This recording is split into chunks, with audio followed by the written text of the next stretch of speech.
Hello అండి. ఈ సీజన్లో మునక్కాయలు బాగా దొరుకుతాయి కదా. వాటితో మనం సంవత్సరం వరకు నిల్వ ఉండేటట్టు మునక్కాయ పచ్చడి ఎలా పెట్టాలో ఈ వీడియోలో మీకు చూపిస్తున్నాను. నిల్వ ఉండటమే కాదు, టేస్టీగా కూడా ఉంటుంది. అండ్ మునక్కాయలో ఎన్ని పోషకాలు ఉన్నాయో మీకు తెలుసు కదా. ఇలా ఒక్కసారి తయారు చేసి పెట్టుకుంటే మనం ఇయర్ అంతా ఎంజాయ్ చేయొచ్చు. So let's get started.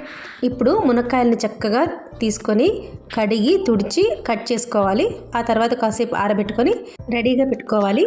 నేను ఇక్కడ పచ్చడి కోసం పల్లి నూనె యూస్ చేస్తున్నాను. దాంతోపాటు వేయించిన నువ్వులు, ఒక 200 గ్రామ్స్ చింతపండు నుంచి తీసిన చింతపండు రసంని చక్కగా బాయిల్ చేసుకొని చల్లార్చుకొని రెడీగా పెట్టుకోవాలి. దాంతోపాటే కరివేపాకు కూడా మంచిగా డ్రై చేసుకొని రెడీగా పెట్టుకోవాలి.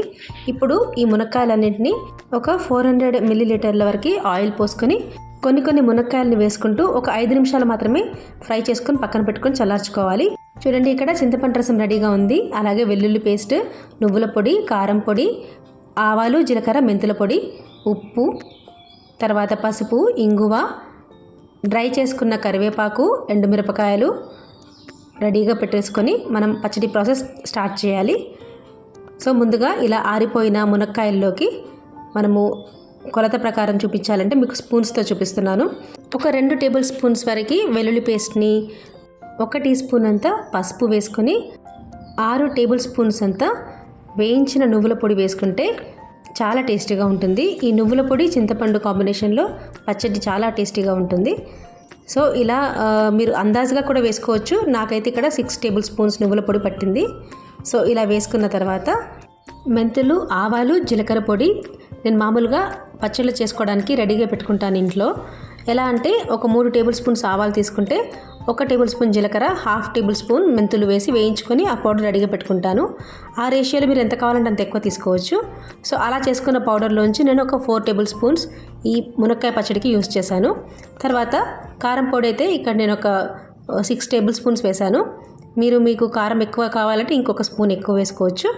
సాల్ట్ అయితే ఇక్కడ నేను 5 టేబుల్ స్పూన్ వేస్తున్నాను. పచ్చడి అంతా ప్రిపేర్ అయిన తర్వాత ఒకసారి టేస్ట్ చూసుకొని ఎక్కువ తక్కువ ఉంటే అడ్జస్ట్ చేసుకోవచ్చు.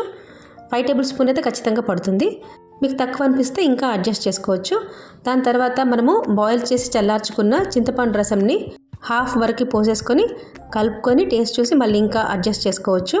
ఎందుకంటే కొన్ని రకాల చింతపండ్లు పులుపు డిఫరెంట్గా ఉంటుంది కదా. కొన్ని తక్కువ ఉంటాయి, కొన్ని ఎక్కువగా ఉంటాయి కదా, అందుకని. సో చూపించిన ఇంగ్రీడియంట్స్ అన్నీ వేసుకున్నాం కదా, చక్కగా కలిపేసి పక్కన పెట్టేసుకొని పచ్చడి పోపుకి ప్రిపేర్ చేసుకోవాలి.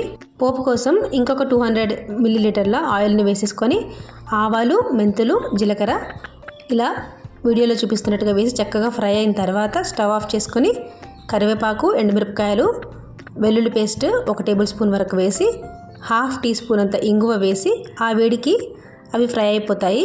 అందుకే స్టవ్ ఆఫ్ చేయమని చెప్పాను.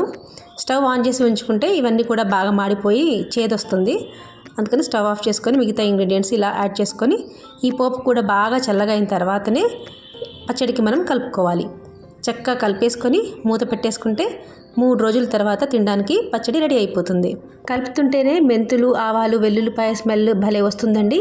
కలర్ కూడా చాలా బాగుంది కదా. 3 డేస్ తర్వాత చూద్దాము ఇది ఎంత బాగా ఊరి నూనె పైకి వస్తుందో. మునక్కాయల్ని కూడా 5 మినిట్స్ వేయించాను కదా, ఎక్కువ వేయిస్తే చిదురైపోతాయి.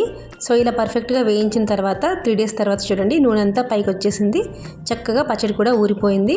మంచి స్మెల్ వస్తుంది. నువ్వులు, చింతపండు కలిసి ఉంది కదా.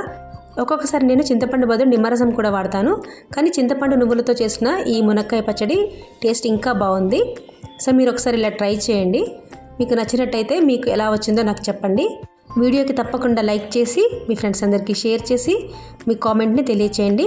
అండ్ సబ్స్క్రైబ్ తప్పకుండా చేసుకోండి. చూడండి, వేడివేడి అన్నంలో ఇలా మంచిగా ఊరిపోయిన మునక్కాయ పచ్చడి వేసుకొని ముక్క కూడా గట్టిగానే ఉంది, చక్కగా ఊరిపోయింది. ముక్క లోపలికి ఉప్పు, కారం అన్నీ చక్కగా పట్టాయి.